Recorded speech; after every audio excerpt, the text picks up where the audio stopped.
All right, welcome to Political Voice on VOP TV. I'm Moses Humphrey.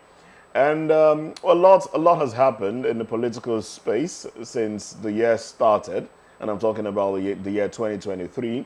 The year is coming to an end with 2 days left. From the beginning of the year, we saw the P2B movement just before the general elections. And then we had the general elections and the confirmation of Tinubu as the winner of the elections. And right after that, we had the certificate saga. And we also had a River State crisis, which is one of those things still brewing. All right, we'll be touching a little bit on that one today on the program. Well, we cannot forget the drama in those states, especially the one that had to do with the now late Arakunrin Oluwa Rotimi Akeredolu SAN, who is late now. And as we have seen in recent time, the emergence of Lucky Aiyedatiwa as the governor. But the whole thing that led to that. And then let's not forget the sacking spree of opposition governors in appeal courts, the likes of Plateau, Kano State, and the group that were singing "On Your Mandate We Shall Stand" when the president presented the budget, which sparked up reactions on social media. Well, all of these and more has happened in 2023. It's been an eventful year, I must say. But there are a few stories we're tracking this morning on the show. Court extends interim order against INEC PDP over 26 defected Rivers State lawmakers. And Falana condemns refusal of state governments to access 68 billion naira meant to educate 20 million out-of-school children. Now, I do have my guests in the studio, but I get to introduce them much later. Before we get into the talking points, let's take a look at a global roundup of political stories. Now, starting off in Burkina Faso, opposition leader Blase Ouedraogo has been declared missing after being taken away from his house by people who said they were police officers. Now, the 70-year-old Ouedraogo is currently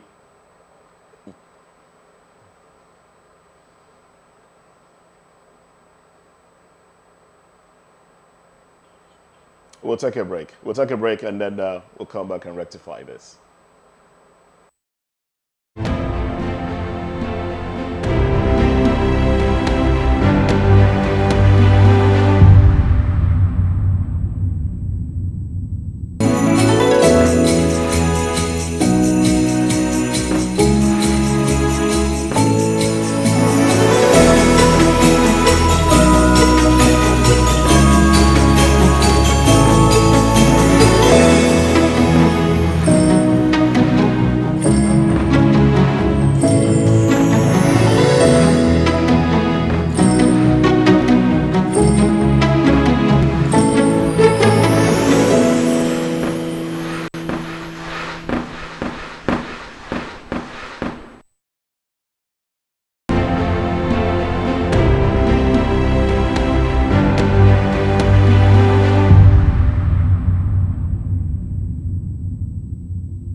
All right, just before that impromptu break, we're talking about the opposition leader in Burkina Faso, 70-year-old Ouedraogo, who is currently the head of the opposition party, Le Faso Autrement, and also served as foreign minister and as deputy director general of the World Trade Organization, WTO. Now, do recall that in early November, the Burkina military drafted Ouedraogo with the aim of sending him to the front to assist in the fight against terrorism in the country, where a jihadist insurgency had raged for years. Now, at the time, his political party condemned the move as retribution for Ouedraogo's criticism of the junta's regime. Now, away from Burkina Faso to Russia, the Russian authorities have reopened its embassy in Burkina Faso, nearly 32 years after the West African nation fell out with the world power. Now, this was revealed on Thursday by the West African nation's government and a Russian diplomat who said that the embassy had been reopened after it was closed in 1992. The Russian ambassador to Ivory Coast, Alexei Saltykov, said Russian President Vladimir Putin would name the new envoy.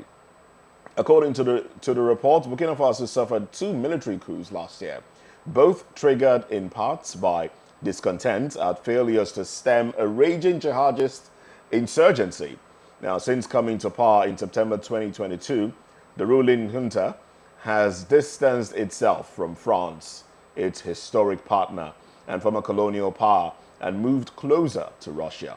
In October, Burkina Faso signed a deal with Russia for the construction of a nuclear power plant to increase the energy supply to the Sahel country, where less than a quarter of the population has access to electricity. And finally, in Global Roundup, a former senior official at China's central bank has been sentenced to more than 16 years in prison for corruption. Chinese media reported on Thursday that Sun Guofeng, formerly head of the Monetary Policy Department at the People's Bank of China, exchanged information for bribes totaling 21 million yen, equivalent of $3 million, and used inside information about a Shanghai-listed company to make gains on the stock market. Recall that the 51-year-old was investigated last year on suspicion of serious violations of discipline and law, a byword for alleged corruption, and was sentenced to 16 years and 6 months in prison yesterday. And now, to the major talking points of the day.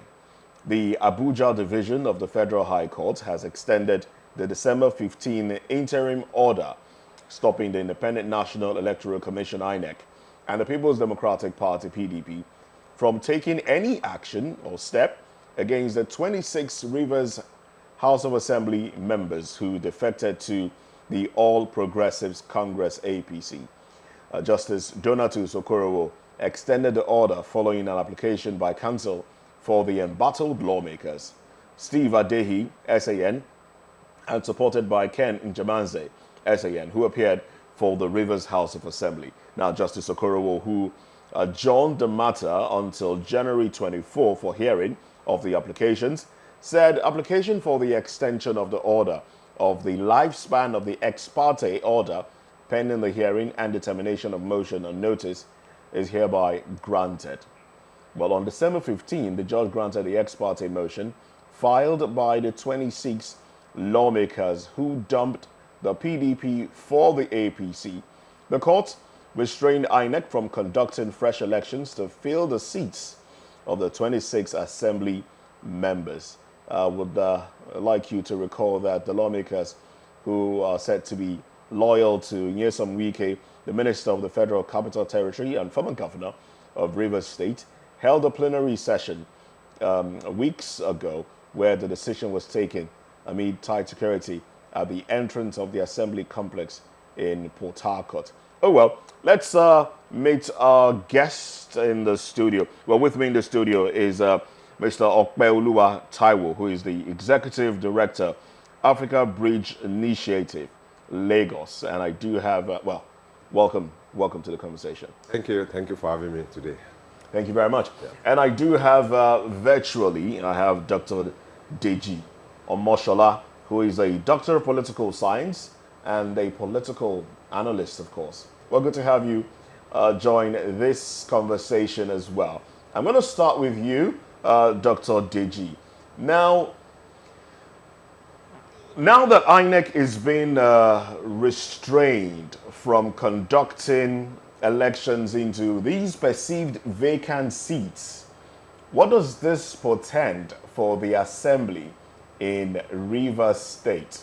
And how does this really affect the Section 109 that says their seats are declared vacant if you move from one party to another within the assembly? Well, your use of the word perceived is apt and correct based on the fact that the issue is pending before the court of law. But the courts haven't moved the case towards the ending of January leaves much to be desired because the people of the various constituencies in Rivers State currently lacks representation.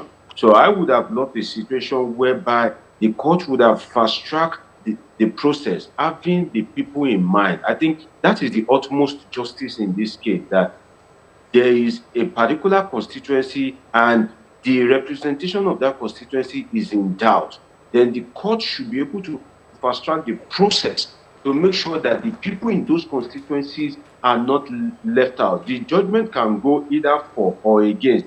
Now, one must not erase the fact of the political solution as initiated by the president, but the political solution doesn't eradicate your right to seek redress in court. It falls under what we call alternative dispute resolution, whereby you go through another means to kind of like dialogue and find a middle ground. But if both parties or either of the parties feel that they are not satisfied with the resolution of the president, which has been largely criticized to be one-sided in favor of the minister of the Federal Capital Territory and his political boys, then seeking redress in court is quite correct. But then again, as I said, when you seek redress in court, it is because you want justice. And what is justice in this case? Justice in this case is for the people of Rivers State to get adequate representation, having cast their vote on election, they haven't elected a representative for their constituency. So the way the court is going by it, like kind of like giving room for the political solution to manifest is not bad in the true sense, but then the political solution is probability. Justice is when a judgment is delivered, it's like a fact, it's like a law. So I don't think the political solution should drag more than the access to justice itself. The resolution by the president has been given some time ago, like over a week or thereabout. That is enough for each parties to have met. That is enough for them to have debated the issues and to have the dialogue and to know whether they want to withdraw the case or not. But if the case is still before the court, then all these, tactics of changing counsel, by the different parties to delay the court should be resisted, because democracy is about the people, and right now, what is about the people is now being jeopardized as regards the interest of the people itself. I think that leaves much to be desired. All right, then. I see you nodding to it. Let me come to you now, Opeoluwa. I see you nodding to his assertions there. Yeah, absolutely. He alluded on the angle of the alternative dispute resolution, which is very key. But in another way, I was actually surprised that Mr. President is, let me use that word, interfering in the affairs of the state, so to say. But it also shows that he is a man of the people. He's a man that understands the grassroots. But beyond that, who is PDP and who is APC? How did you get into power? You got into power through APC. The people of Rivers State elected you into Rivers State. All right? Now, how come you are having from APC, you are not jumping into PDP? Right? Still in the house. Already you are going against the will of the people, the wish of the people. Because they voted you based on a particular platform. So, for you to leave that platform, that means you have to relinquish that power. It's very easy. You must relinquish that power in order for you to retain that seat. And if you still want to retain that, you have to go back to the house, to the people, that I'm now in PDP. I'm no more in APC. Do you still want me to continue in power? So that's some of the conversation that is very key. But for us not to have that conversation, and for us not to have anarchy, that is why Mr. President stepped in. So that's why I said the ADR is a good one from the Mr. President, but the tight corner on the angle of the governor is not acceptable by me. It's in a serious tight corner now, and it's not acceptable. And I'm saying that it's not acceptable. Okay. Now we see that the elders in the state have made their own position known. The youth in the state as well. Right before the president's intervention, we saw they made their position known that they were behind the governor. Do you feel the governor disappointed his people, as it were, by going ahead to sign a peace pact? No, to be sincere, the governor did not go against the will of his people. He's also in a tight corner, you must understand. If he doesn't do that, it's possible that Mr. President can use that system of anarchy that is about to take place in the government against him. By doing what? Declaring state of emergency. And immediately what happened? The military take over. So you can see it was a wise decision, a wise wisdom from Governor Fubara to have taken that path with Mr. President, even though they are not on the same political party. All right, then. Now, let me come back to you now, Dr. Deji. Now, we know that while the conflict ensued in the State's House of Assembly, the governor presented the 2024 budget. It was signed. Some said it was hurriedly signed, but it was signed indeed.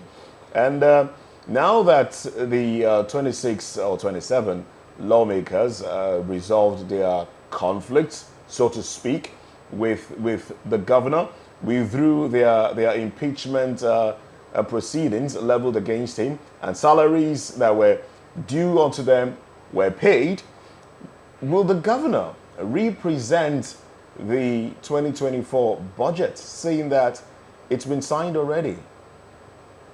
And what does this portend for the political terrain and the economy of Rivers State? Before I answer the question, if I can add to what Okweoluwa said. You see, Mr. President has always been a political man. So, and he has always been on the extreme side of the APC. So it is not surprising that his intervention largely favors the APC at this point in time. But the president needs to do a quick transition from the political striker of the APC now to a president in such a way that his intervention, when he wants to intervene, he's not intervening as a political striker now, but as the president of the country who swore to uphold the constitution. So the president should have looked into the constitutions first and see that his intervention is not contravening the constitution. If he had done that, I think his resolution on the Rivers crisis won't come out the way it comes out, in such a way that it is highly favorable to the APC. Now, talking about the presentation of the budget, you see, there are some actions of state that cannot be reversed. For example, it is constitutionally mandatory for a governor to present budget on. And I give an example. In Edo State, during the crisis between Oshiomhole and Governor Godwin Obaseki, whereby the governor had pronounced I think it also happened in is it Kogi State, but I remember that of Edo, whereby a pronunciation has been made that the National Assembly can now assume office. The State Assembly, I'm very sorry. The State Assembly can now assume office. But at the end of the day, there was conflict, and it is argued that the governor should now constitute the assembly again, that he should make the declaration again. And the court said, no, this is an action of state that once done can neither be reversed or done twice. So in this case, the assembly can only host the governor on to present the budget on. What can be done is to now present maybe a supplementary budget by way of amendment to the budget, but for the governor to stand before the National Assembly again and say he's presenting the budget which he had earlier presented, that is very unconstitutional. Now, the question is, did the governor largely present, the governor adequately presented the budget? Now, I place it on this argument. First, community knowledge are largely undisputable. Anything that is of community knowledge. For example, it is of community knowledge that BOP means voice of the people. It is of community knowledge. You can hardly dispute it. Now, the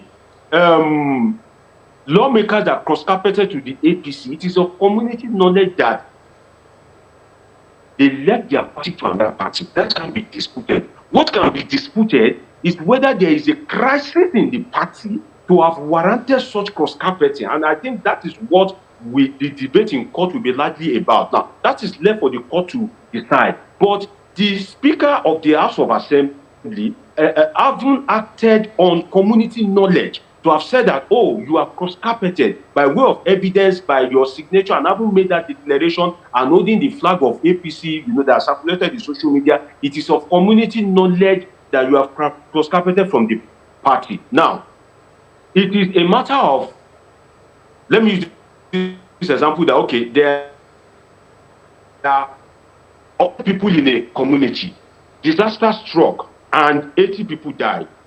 If you are to make reference to that community, if they ask you the question, how many people are living in that community now, you will say 20, not 100, because it is assumed that the 80 had died.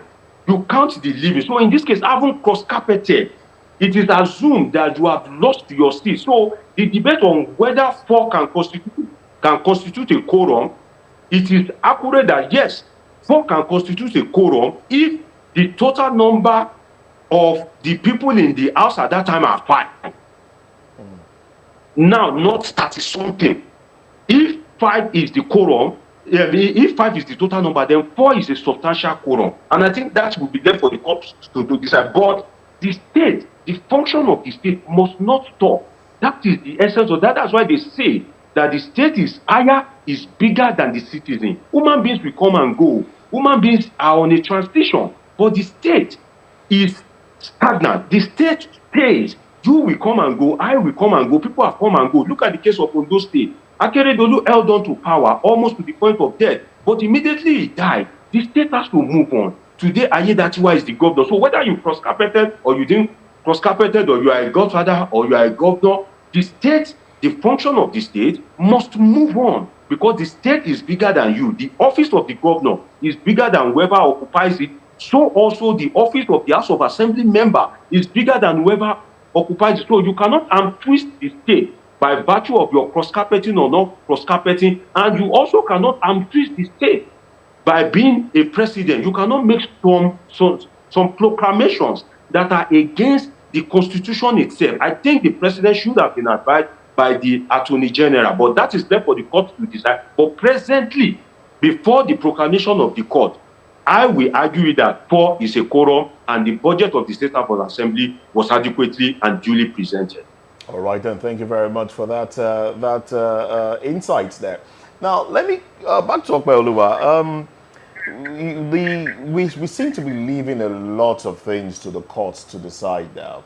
And some of these interpretations by the court seems to be affecting sensibilities of Nigerians. Seems to be affecting our sensibilities as to what we understand in the Constitution as written on paper. As you respond to this, let's look at the fact that a federal high court in Rivers State established that Edison Ehie was the approved speaker, and then another high court in Abuja, came up after to say no, he's not. The cross-carpeted speaker remains the speaker. Amewule, Martin Amewule remains the speaker. How do you react to these conflicting, albeit issues that the courts are churning out? All right, that's a very timely question for Nigeria, and it's also a timely question for the judiciary to answer. But you must understand this. In law, there are technicalities. All right? There are technicalities and there are precedents. All right? Now, the case you present will determine the outcome.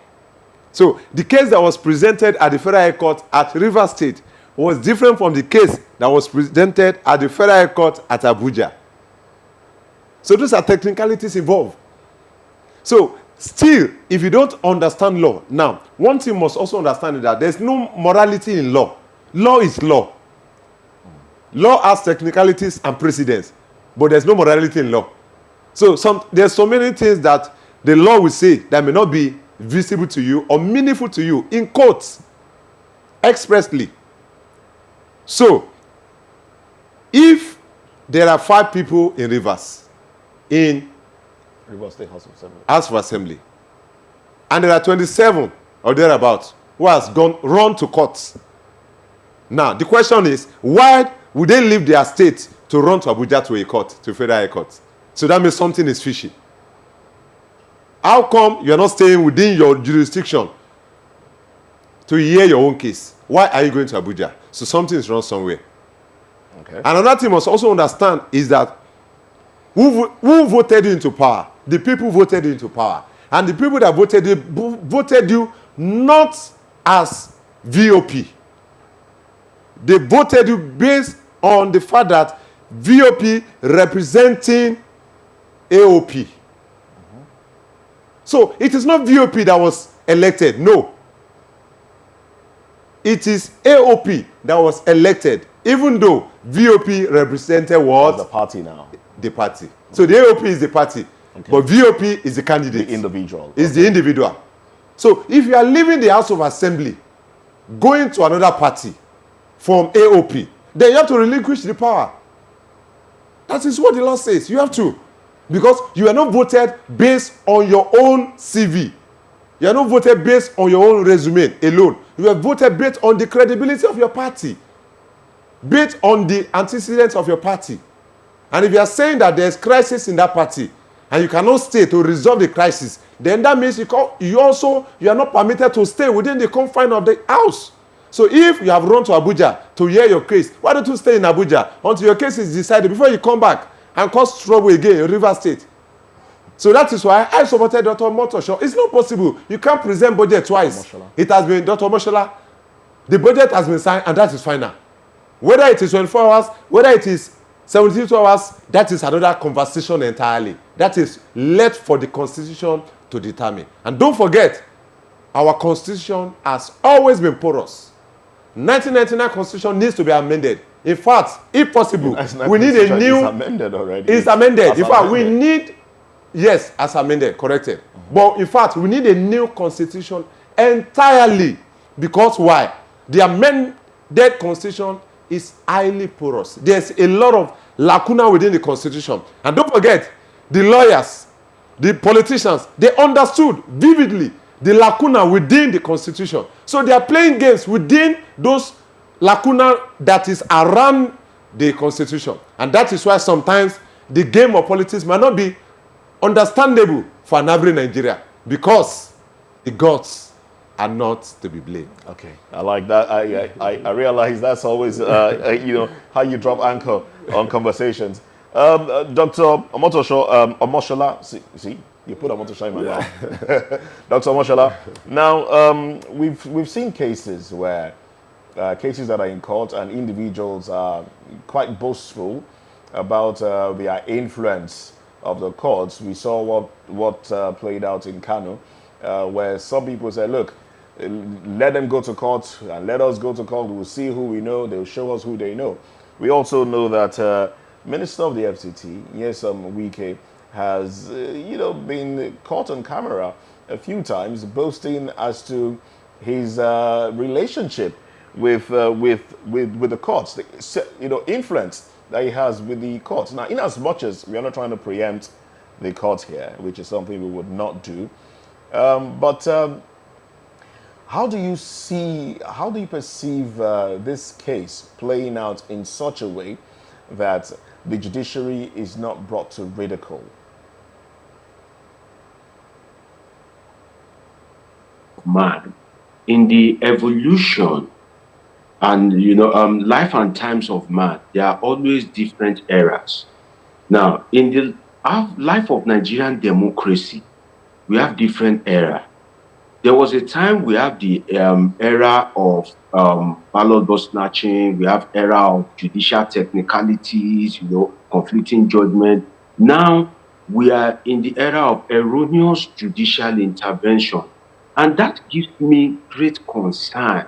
Maybe because I'm a political scientist and democracy should be about the people, like the will of the people should be supreme, not the dictate of the court. So that's why I've said what we have right now, to me as a political scientist, is not democracy. Because once the people don't have the final say, what we have now is best called, a judicratic form of government, or if you like, a judicracy.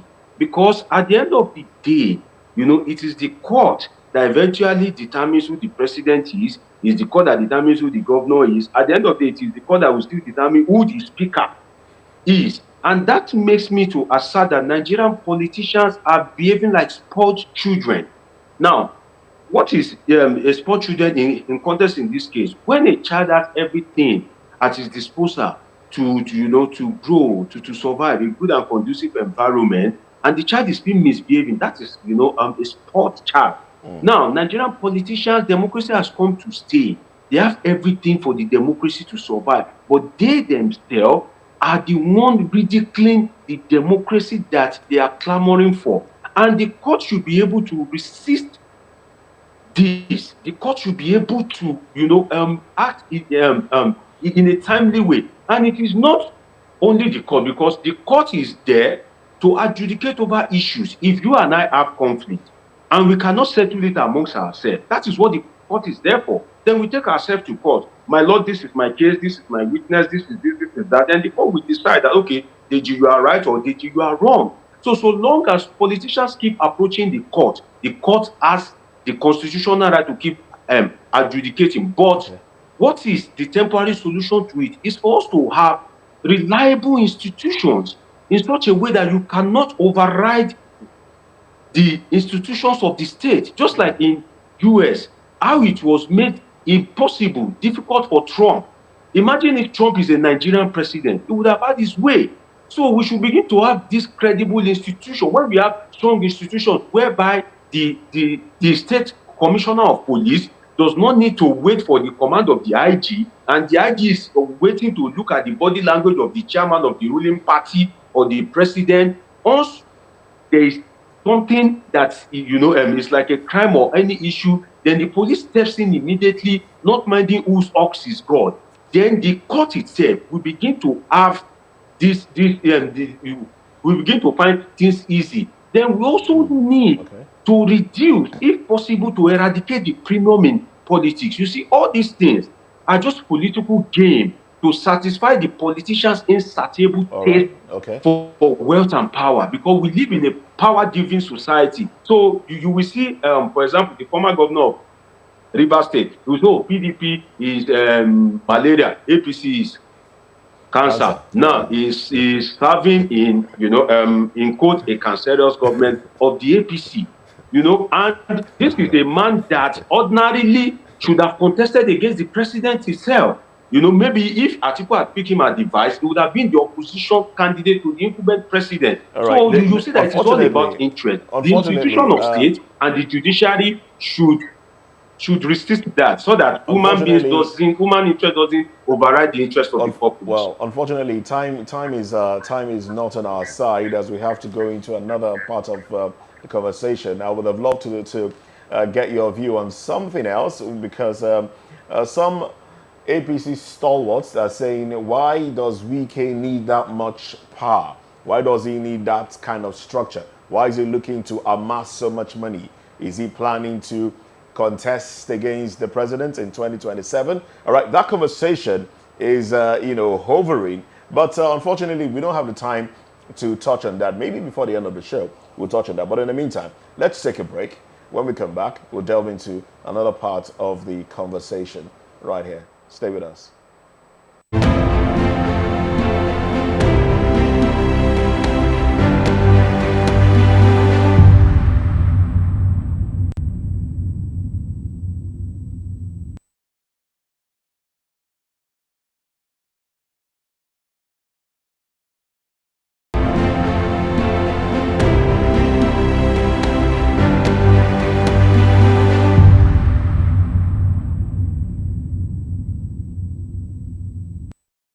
Well, the Alliance on Surviving COVID-19 and Beyond, ASCAB, led by human rights lawyer Femi Falana, SAN, has condemned the refusal of state government to access the 68 billion naira grant, which is meant to uplift over 20 million out-of-school children in Nigeria.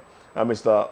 Falana, in a release on Thursday, noted that if the 36 state governments and the Federal Capital Territory before January 15, 2024, fail to access the funds, the ASCAB shall seek an order of mandamus to compel them to do so forthwith. Recall that in early 2023, the United Nations Children Emergency Fund estimated the total number of out-of-school children in Nigeria to be about 20.2 million. The report disclosed that 1 in 3 children in Nigeria is out of school, totaling 10.2 million at the primary level and 8.1 million at the junior secondary school level. Now, with states accused of refusing to put their contributory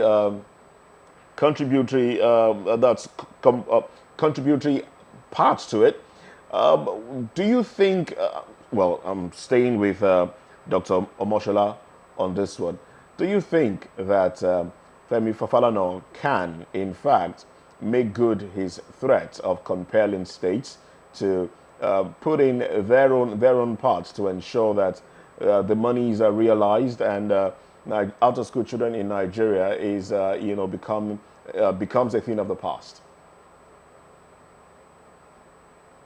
Femi Falana, SAN, acted right as an human rights activist, and I think he will do his threat of going to court if government does not act as requested, because he has all the machineries at his disposal.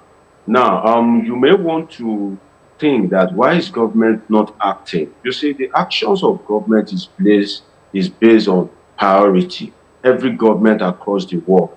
And what determines that priority? 2 things. 1, the intention to achieve something or the consequence of not acting.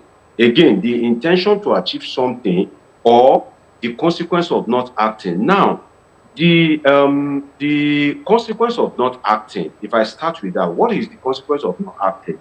The consequence of not acting is that we will have disoriented citizens. We have citizens that barely know their left from right. We have citizens that are vulnerable. We have citizens that you can easily cajole, their brain to move in a particular direction. And if you look at the Nigerian political structure, that's what Nigerian politicians like. Disinformed citizens, to use the fella word zombie, whereby you tell them to go right and they go. Citizens that will rejoice when you start distributing something as irrelevant as rice. That is what lacks of education brings. Citizens that would willingly go and join the terrorist organizations because they are giving them palliatives. That is what lack of education brings. Now, I haven't said the consequence of not acting. The intention to achieve something. The intention to achieve something, what government would have achieved, which is oriented citizens that can query and question the actions of government, citizens that can hold government accountable. So why has government not acted to access the data and improve the educational system? Because they are the major and utmost beneficiary of the illiteracy and poverty in the land. That is why you see that government has not. But thank God for the voices of the likes of Femi Falana, who have come up to say, no, you need to access this guy. You need to save the future of these children, especially when you public officials, your students, your children are schooling in the best universities abroad. Your students, your children are living large, abroad and living fine. You derive your power from the people, but the people you derive your power from, their children are uneducated and are roaming the streets. So kudos to Femi Falana, and I think we will have more of him who will choose to hold government accountable and not be seeking for political appointment or one favor or the other from the government, as is common in our politics. All right, according to the legal practitioner, pursuant to Section 2 of the Compulsory Free Universal Basic Education Act, it says it's important for the state governments to make counterpart contributions to the Universal Basic Education Fund, which they have continually ignored. And a school of thought has, opined over time that our political class intentionally would keep the people, in perpetual poverty, so that they can have their way with them. How do you react to that? All right, so for Femi Falana, SAN, he has done a massive work by trying to reigniting that passion for education, the fire for education, because education is the bedrock of sustainability of any economy in the 21st century. Now, my own response to what Falana has said will be in two parts.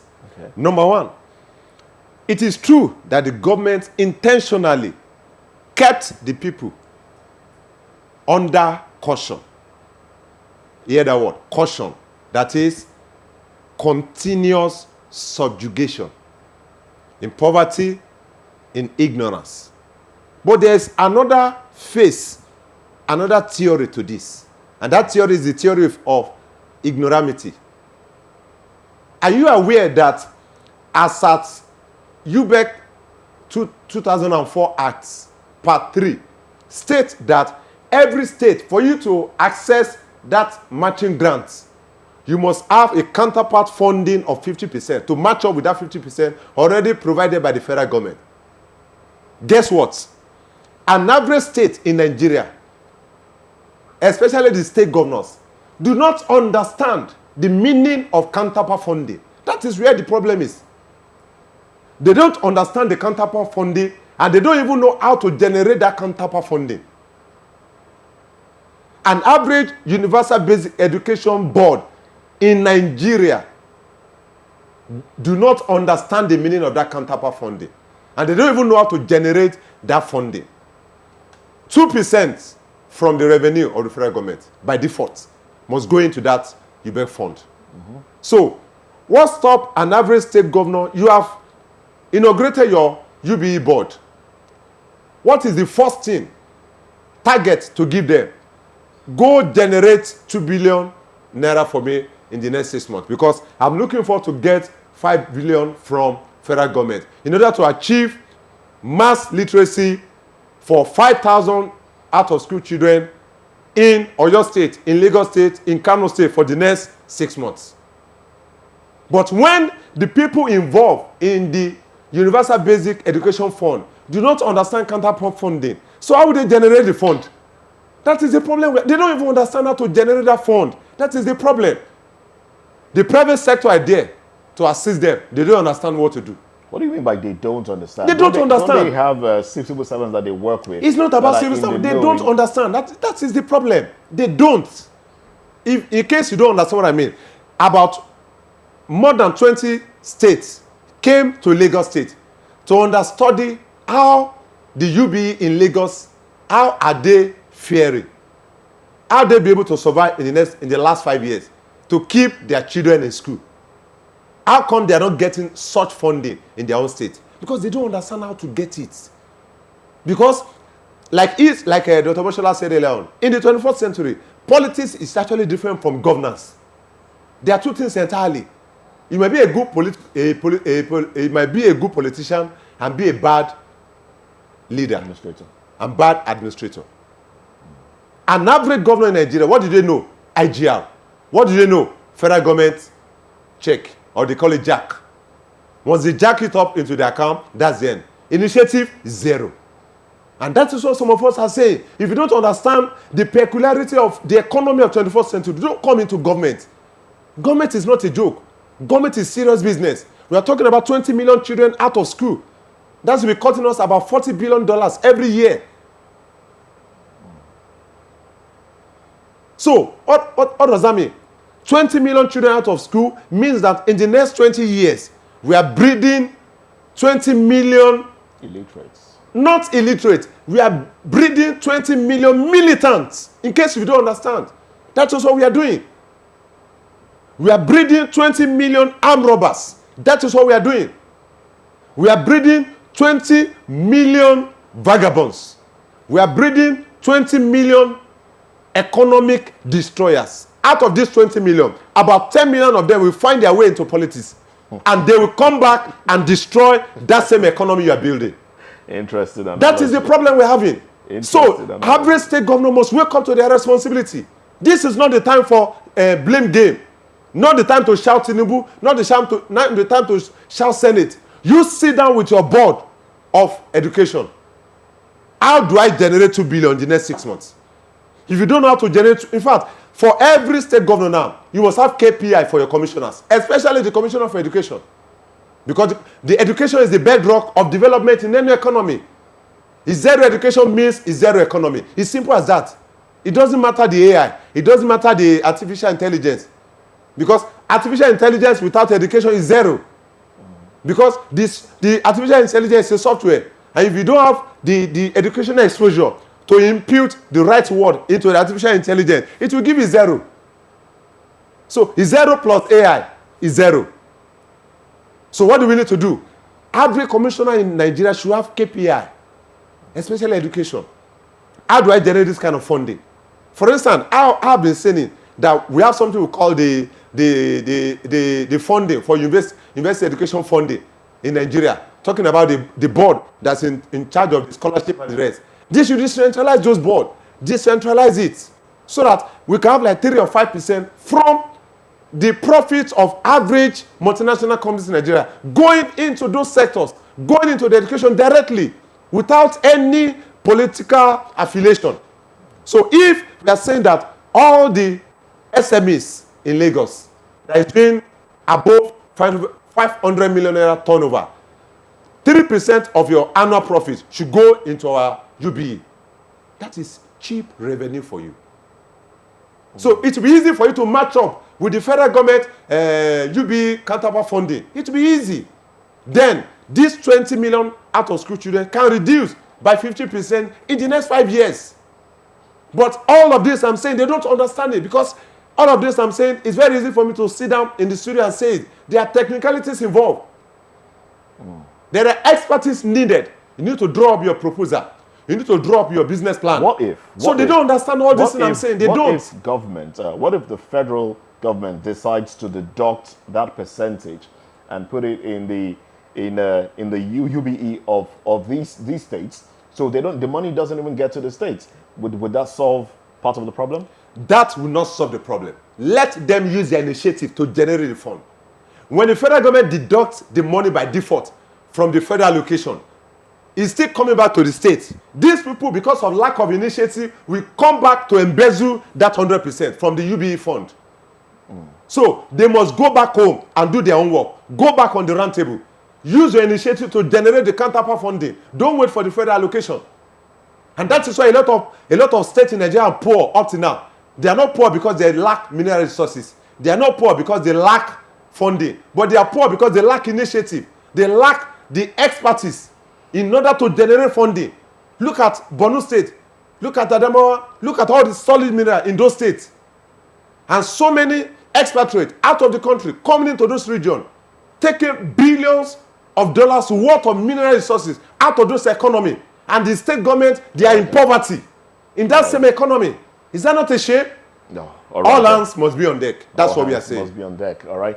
Thank you very much, Okweoluwa. Now, Dr. Omoshola, we do know that let's get your parting shots, because we're running out of time. But we also have a situation whereby, I've forgotten my line of thoughts now. Some of these states, especially the northern parts where we have a lot of out-of-school children, we know that some of these states actually sponsor students abroad to other parts of, maybe Sudan and the rest of them for education. Are they selectively doing it? Why are they not paying attention to primary education, which is where we are having a lot more of the out-of-school children from? Yes, that's the question I was going to ask you. Now, let's wrap that with your parting shots because we're running out of time. Okay, well, the northern state.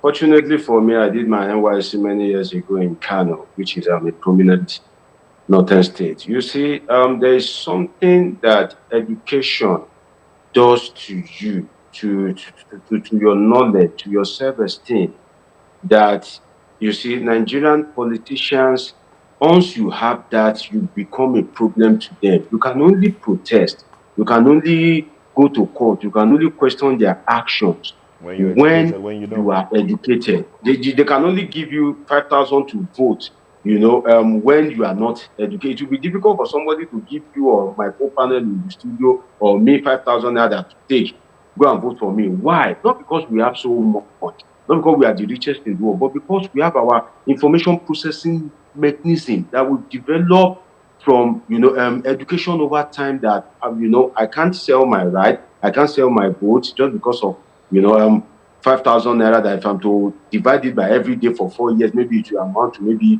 two naira or 3 naira or something. So that is what education does to you. But in the north, there is there's a social religious aspect to the angle of education. You mentioned Sudan.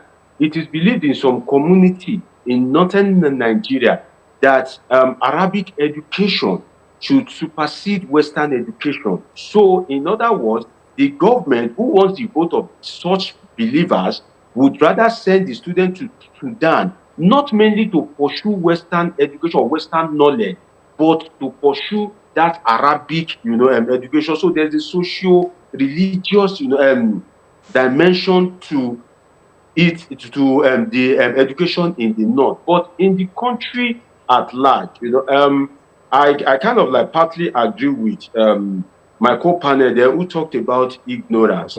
But then again, if I can use that as a parting shot, if I look at Nigerians politicians, greed for power. If you can agree, if you can allow me to speak broken, All right, anywhere where money can dey, you do, okay. Nigerian politicians, they sabi, and if they can access sukuk bonds, World Bank loan and all that, they know where the money is, they know how to access it. But if there are too much checks and balances, just like the disbursement of aid from Western nations, whereby they now query them how that aid is spent, and you need to submit a proposal how you are going to spend that particular money. So if there's too much checks and balances and there's too They much will avoid activity it. of civil society and the likes of Femi Falana, They will avoid government it. would rather, jettison that All right aspect, then. Okay. especially if it doesn't favor their political career. All right then. Big thank you to you, Dr. DG Omoshola. But let's get your parting shots now, so we'll wrap this up quickly.